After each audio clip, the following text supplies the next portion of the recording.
Introduce to you the Mikel family. The son specifically we are representing in a case that's gotten quite a bit of publicity. We're actually on The View with Whoopi Goldberg, what was it, February, I think. A lot's been written on the case. I'll let them explain in just a few minutes the fact situation behind the case.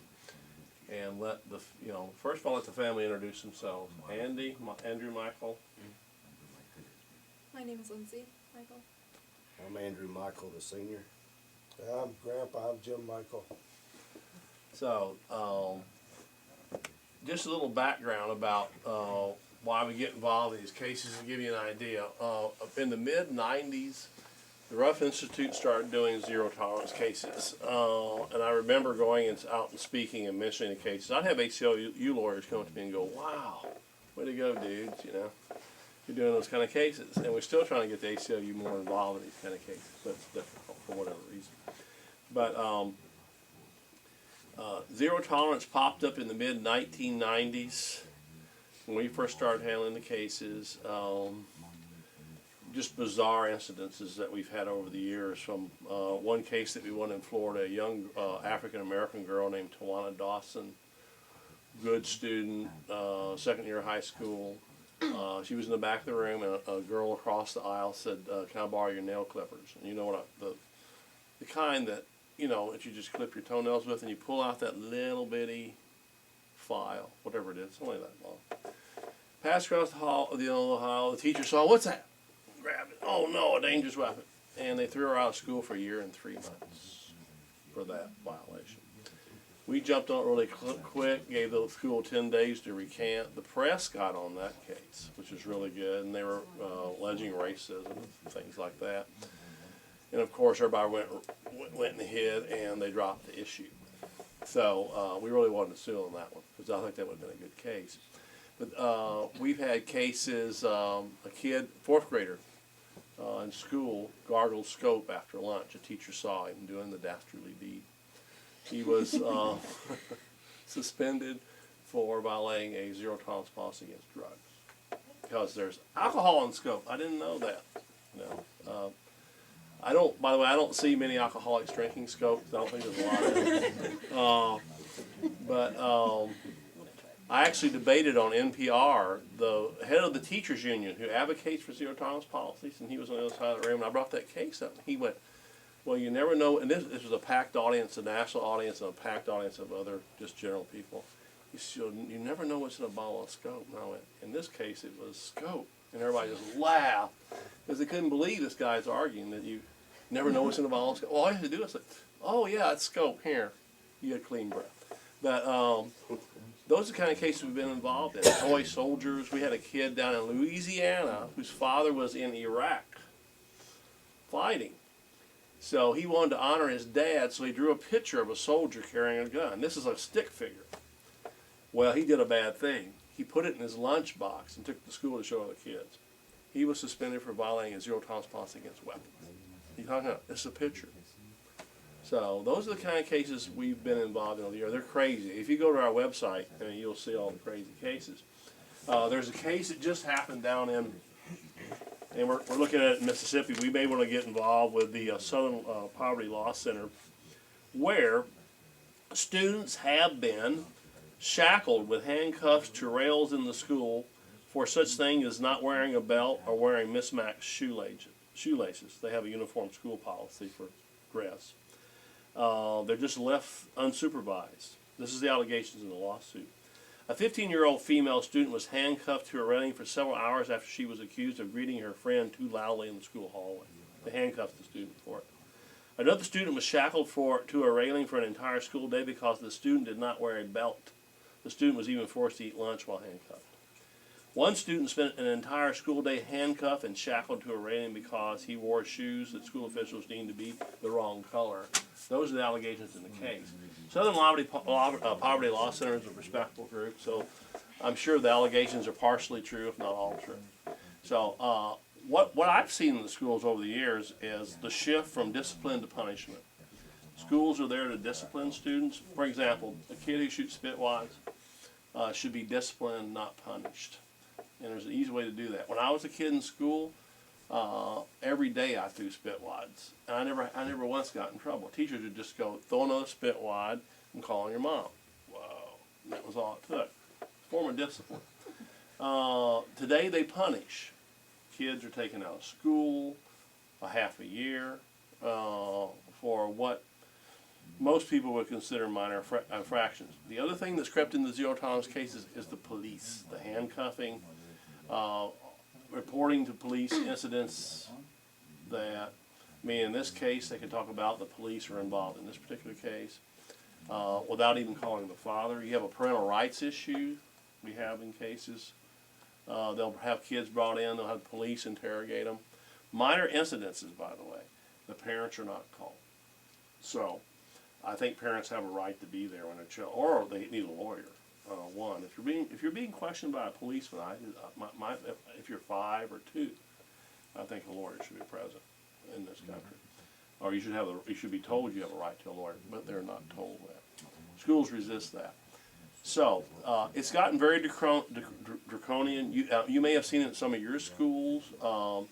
I think the overall negative effect in the long term is going to be a very compliant citizenry that's going to come out of the public schools. I could be wrong, but I think you're going to get people who are going to be afraid of authority. They're going to really think they won't have a lot of rights. And as we've studied here, and this is the last thing I'll say before the family talks, civic education is taught very poorly in the United States. Most kids graduate from high school, and all the surveys show this, without knowing anything basically in the Bill of Rights. They don't know what's even in the First Amendment, which is an amendment in our Constitution is still alive. The right to free speech, and the right to assemble and protest, and those kind of things. They don't know. But they did a survey 3 or 4 years ago, and students actually answered. They thought it was that there was the right to drive a car. It was in the First Amendment. You have to think about that for a minute. The guy who wrote it rode horses. They don't even know history. So, bizarre. Okay? It's worse than that. So, anyway, the families introduced themselves. Do you want to talk about the case? You want Annie to talk about what happened to him, or how do you think You want to tell your story first? I'll let you tell it. Okay. Well, it was early December 10th. Spotsylvania, what high school was it? I was in Spotsylvania, Virginia, and the name of the high school was Spotsylvania High School. And I'll never forget it, I was just recovering. I was out with a chainsaw, and I slipped, and my leg almost fell off. But I was recovering, and I was just getting back to work, and I got a call, and said, you need to come to the school. Your son's in trouble. He's being suspended. We're recommending expulsion, and we're pressing charges on him. Criminal charges. It was felony charges at the time. I'm thinking, I can't imagine what he did with all this stuff that they're telling me. So I, of course, left work right away. I zipped to the school, and I waited a few minutes, and I went in, and my son's there with his head down like this. And I was just in shock. She said, your son was shooting spitballs. And it just wasn't equating with me. There was a short circuit somewhere in my head. And she showed me, and it was a pen similar to this. He had taken the middle section apart and was blowing spitwads through it. And they were little plastic hollow balls that he was shooting. And I'm sitting here, okay, that equals expulsion, it equals felony assault charges. Well, a dangerous weapon was And it was a dangerous weapon. And we went back and forth for a while, and I saw we were getting nowhere. And she said, well, the sheriff will be in contact with you on that, and we'll send you out a letter for a hearing. So I'm thinking, and at this time I get Andy home, and we talk about it. It was wrong what he did. He shouldn't have done that. And so we're talking about the appeal, saying, you know what, they're going to see this. When we go to the appeal, it'll be common sense. We'll lay it out. They're going to reverse this thing. You know, if he gets a few days suspension, we can live with that. And my father was actually down in town during that time, and we went to the first appeal hearing. The vice principal, and my father can attest to this, was very militaristic in her tones. that he assaulted 3 students, that they were victims, that he battered 3 students, and she was using all this legalese on what he did to these students that he shot spitballs at. And they even brought in new evidence, like the pen casing and everything was turned over to the sheriff's department. And the sheriff had done reports and other things, and I was not allowed to see anything that the sheriff had done on my son. Then they brought in this new metal thing, said we think he used this tube too, and they started throwing all these new things in there. And then we heard, well, maybe one of the students might have had a red mark, or one of the students might have had a welt. And they kept referring to these students as victims, victims, victims. And my first response was, well, you know, what, he shouldn't have done that to them. And if they were offended by that, let me have the parents of the children's names. We'll contact them. My son will go over. He'll apologize to them, and we'll make this right. And you know, he'll mow their lawns or rake their yards or whatever we need to do to make everything right with each family. Because I don't like this animosity between families, and we just want to live in peace and be peaceful with everyone. They refused to hear any of it. He wrote apologies letters that same weekend and asked the school to deliver them to the students that he did this to. He also wrote an apology letter to the school administration and the guidance counselor. I know these letters were not delivered. And when we asked for them in a FOIA request, they somehow came up missing. So any attempt of us as a family to make this situation right, actually I think it was unjust for them to prevent us from trying to make this situation right. But anyways, he went, and this was right before Christmas, he went all through the holidays thinking in his head he's going to be convicted as a felon for assault. You know, so here he is spending Christmas, New Year's. No one's talking to us. The sheriff's not talking to us. The school's not talking to us. My son spends the whole holiday thinking he's going to be a felon. He might be going to prison. Who knows what they had plans for this, because this was just crazy to us. Finally, after the holidays, the sheriff informed us that they were going to drop it to a misdemeanor assault charge. And he participated in some diversion program where he did 24 hours community service. And they agreed to drop the case on the sheriff's side. But we had a second appeal at the school, and the school board had their disciplinary hearing, and they upheld the original decision. And what came out of that was, well, he could have hurt someone. He could have done something. And my argument was, you know, that's like a police officer, if you run a stop sign, giving you a ticket for attempted murder, because you could have killed someone by running that stop sign.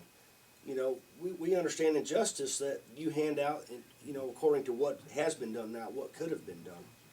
And that was a big issue with us there. And of course, the Rutherford Institute's been with us side by side the whole way, representing us at that disciplinary hearing in January. And then our circuit court case, which we had the end of May, where my understanding was the judge took the middle road. He said what the school board did was outrageous, but the way the Virginia laws were set up, he said his hands were tied and he could do nothing about it. And my lesson from that was is these schools are unaccountable to anyone. They make their own rules. Even if they're arbitrary, they can make their own rules, and as long as they follow their own rules that they create, that no one can touch them, no matter how outrageous their rules are. That's my take on it.